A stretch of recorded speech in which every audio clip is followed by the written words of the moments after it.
आज के वीडियो में हम बताएंगे कि बिना खर्च के अपने बाप दादा यानी पुश्तैनी जमीन का जो आपका पुश्तैनी जमीन है आपके बाप दादा के नाम से, उस जमीन का जो पेपर है, कागजात है, दस्तावेज जिसको बोलते हैं, वो अपने नाम से आप कैसे बनवा सकते हैं।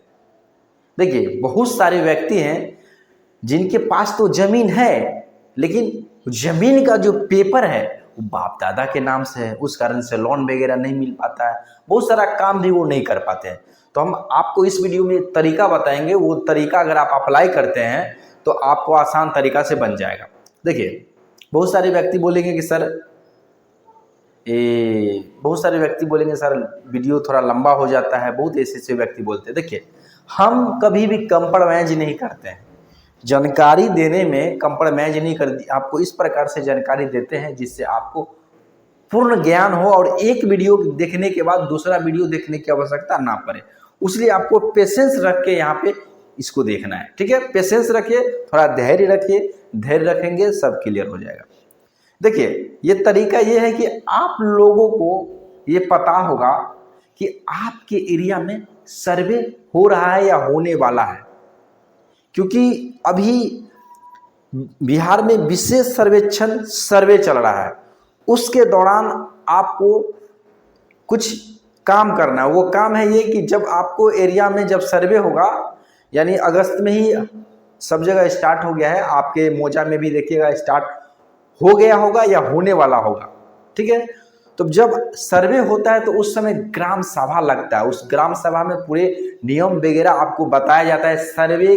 सर्वे करेंगे उस आपके एरिया में उस सर्वे टीम के द्वारा, और आपको सारा चीज बताएंगे कि क्या होगा, कैसे होगा, और आपको सूचित करेंगे कि आप अपना प्रपत्र 2 जिसको स्वघोषणा पत्र बोलते हैं वो भर के दीजिए। उसमें जमीन का आपको जानकारी देना होता है, अधिकार वगैरह बताना होता है और फॉर्म देना होता है। उसके साथ साथ आपको एक वंशावली फॉर्म भी भर के देना होता है।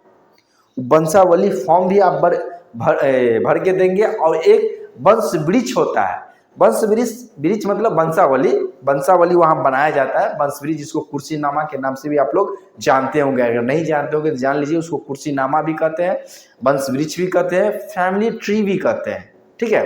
तो वो आप बना के देंगे। उसमें आपको वो बनाने के साथ साथ आपको एक बंटवारा चार्ट भी देना है कि किस व्यक्ति का कितना हिस्सा है। जैसे आप 4 भाई हैं और आपके बाप दादा के नाम से जमीन है, तो आप अपने अपने नाम से कैसे सेपरेट पेपर बनेगा। तो यही एक तरीका है कि आप जमीन स्वघोषणा पत्र भरेंगे जिसको परपत्र 2 कहते हैं। वंशावली फॉर्म देने के साथ साथ वंश वृक्ष यानी फैमिली ट्री जिसको बोलते हैं, जो वंशावली बोलिए या कुर्सीनामा बोलिए, वो भर के देंगे। और आपको उस चीज को सर्वे के द्वारा हर चीज को सत्यापित करेंगे सर्वे का टीम। और आपको ये सर्वे पूरी 1 साल का प्रक्रिया है। जो गवर्नमेंट जो टारगेट रखा है, ठीक ना, ये जो प्रक्रिया चलेगा वो 1 साल का है गवर्नमेंट के अनुसार। अब ये कितना दिन चलता है वो देखिए, लेकिन जुलाई जो है ना, जून जुलाई यानी जुलाई तक जो है ना, ये टारगेट रखा गया कि जुलाई तक 2025 में खत्म कर दिया जाएगा, ठीक है। तो आपको पूरे सत्यापित किया जाएगा और आपके जमीन के अनुसार जो अधिकार है, जो जमीन का आपका रकबा है, जिस पे जितना अधिकार है, उसमें कुछ आपको गलत लगता है कि गलत हो गया है सर्वे टीम के द्वारा, तो आपको अपना मतलब आपत्ति दर्ज करवाना है। यानी दावा आपत्ति जो भी है उसको दर्ज करवाना है। उस पर सुनवाई होगा और उसको जो है तो आपको 3 बार ये चांस मिलता है। उसको आप देखेंगे, परखेंगे कि क्या कैसे है, गलती है तो सही करवाएंगे, और फिर आपको वो जो है ना अंतिम प्रकाशन जब होगा तो उस समय आपको सारा जो भी डॉक्यूमेंट वगैरह है आपको सारा प्रकाशित हो जाएगा और मिल जाएगा। और उससे पहले भी बहुत सारे पेपर आप लोग को जो है पर्चा वगैरह मिलेगा, ठीक है। तो ये जमीन का अलग अलग जितने भी भाई हैं, बाप दादा के जमीन आपके पास है या पुश्तैनी जमीन है, तो पर्सनल पेपर आप खुद के नाम से बन जाएंगे, जिससे आपको कोई भी पर्सनल पेपर भी रहेगा। कोई भाई भैयारी के पास जाने की आवश्यकता नहीं पड़ेगा कि पेपर दो, फलना रखा है चिलना रखा है नहीं मिल रहा है, फोटो स्टेट करा के दे रहे हैं। उसमें फोटो स्टेट कराने के बाद कुछ दिख ही नहीं रहा है कि उसमें क्या कितना रकबा है क्या है। तो उस टेंशन खत्म हो जाएगा।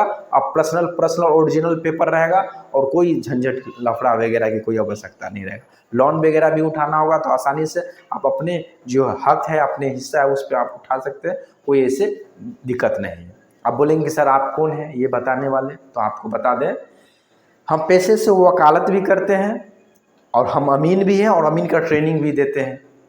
और यहाँ पे हज़ारों अमीन ट्रेनिंग लेके अपने अपने क्षेत्र में अमीनी करते हैं।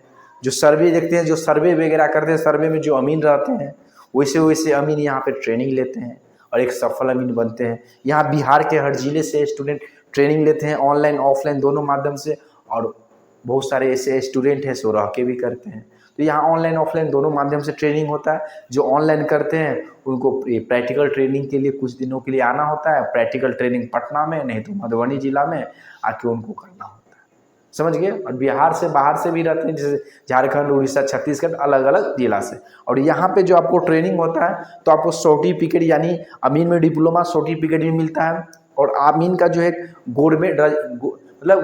गवर्नमेंट रजिस्टर्ड अमीन यानी गवर्नमेंट की पोर्टल पे, जैसे आपका नाम है दीपक कुमार तो अमीन दीपक कुमार, ये आप गवर्नमेंट की पोर्टल पे शो करने लगेंगे। और दूसरी बात है आप गवर्नमेंट रजिस्टर्ड अमीन हो जाते हैं, आपको जो एक रजिस्ट्रेशन नंबर हो जिसको लाइसेंस नंबर भी आप बोल सकते हैं, वो भी आपको मिल जाता है, वो अलग सेपरेट। बहुत सारे व्यक्ति बोलते हैं लाइसेंस बहुत सारे व्यक्ति क्या करते हैं सर्टिफिकेट में जो रजिस्ट्रेशन नंबर रहते हैं वो रजिस्ट्रेशन नंबर डाल के काम करने लगते हैं, वो गलत है, वो 2 नंबर का काम कर रहे हैं। देखिए अमीन का सर्टिफिकेट अलग है, लाइसेंस अलग से होता है। वो लाइसेंस वो योग्यता के आधार पे उसको अप्लाई करना होता है, और फिर उसको जो अलग से गवर्नमेंट जो है ना वो मतलब देती है। उनका लाइसेंस वगैरह सब गवर्नमेंट की पोर्टल पे ही शो करता है। अब गवर्नमेंट रजिस्टर्ड अमीन ऐसे थोड़ी हो जाता है। गवर्नमेंट रजिस्टर्ड अमीन होने का मतलब है कि आप गवर्नमेंट की पोर्टल पे शो कर रहे हैं, ठीक है। तो इस प्रकार से यहाँ ट्रेनिंग लेके एक सफल अमीन बनते हैं, और यहाँ से अमीन नहीं एक चैलेंज करने वाले अमीन बन के निकलते हैं। तो इसलिए हम आपको बता दिए कि क्या है नहीं है, क्या यहाँ पे होता है। तो आप लोग भी अगर कोई इच्छुक हैं या अपने बच्चे को ट्रेनिंग करवाना चाहते हैं तो जो नंबर है स्क्रीन पे दिख रहा है उस नंबर पे कांटेक्ट कीजिए, हर एक चीज़ बारीकी से समझिए और ट्रेनिंग दिलवाइए। यहाँ ऑनलाइन ऑफलाइन दोनों माध्यम से ट्रेनिंग होता है। तो चलिए अभी जो आप स्क्रीन पे देख रहे हैं ये जो ट्रेनिंग हो रहा है ये ऑफलाइन प्रैक्टिकल वगैरह हो रहा है, ऑफलाइन ऑनलाइन दोनों माध्यम से पढ़ाई होता है, वो आपको दिखलाया जा रहा है। तो इस प्रकार से यहाँ पर ट्रेनिंग होता है। तो आइए कांटेक्ट कीजिए और जानिए, समझिए, बुझिए, ठीक है। फिर मिलते हैं। हाँ, दूसरी बात, बहुत सारे व्यक्ति जो है बोलते हैं सर कॉल करते हैं सर आपका वीडियो नहीं मिलता है। हम आपको बता देते हैं, जो व्यक्ति हैं जो इस वीडियो को देख रहे हैं चैनल को सब्सक्राइब कर लीजिए। हमसे जुड़ने के लिए चैनल को सब्सक्राइब करना होगा, अगर अभी तक नहीं किए होंगे तो सब्सक्राइब कर लेंगे तो आपको जो है सारा वीडियो मेरा जो है ना नोटिफिकेशन वगैरह मतलब सारा वीडियो आपके मोबाइल में आ जाएगा, नहीं तो फिर दिक्कत होता है। इसलिए सब्सक्राइब करना जरूरी है, सब्सक्राइब कर लीजिए। और सर्वे से जुड़ा हुआ हर जानकारी मिलेगा, जमीन से नापी, जमीन के नापी से भी, और मतलब जमीन से संबंधित जो भी हो सारा जानकारी मिलेगा। चाहे नापी से संबंधित हो या सर्वे से संबंधित हो या जमीन का कागजात से संबंधित हो या आपका कोई प्रश्न मतलब बहुत सारे केस फौजदारी होता है जमीन के मामला पे तो उससे संबंधित हो, सारा जानकारी आपको मिलता रहेगा। तो इस चैनल को जुड़ने के लिए जो सब्सक्राइब है ना वो सब्सक्राइब करके रखिए, ठीक है। और इस नंबर को सेव कर लीजिए, इस नंबर को सेव कर लीजिए आराम से। चलिए फिर मिलते हैं अगले वीडियो में। इस वीडियो में इतना ही। जय हिंद।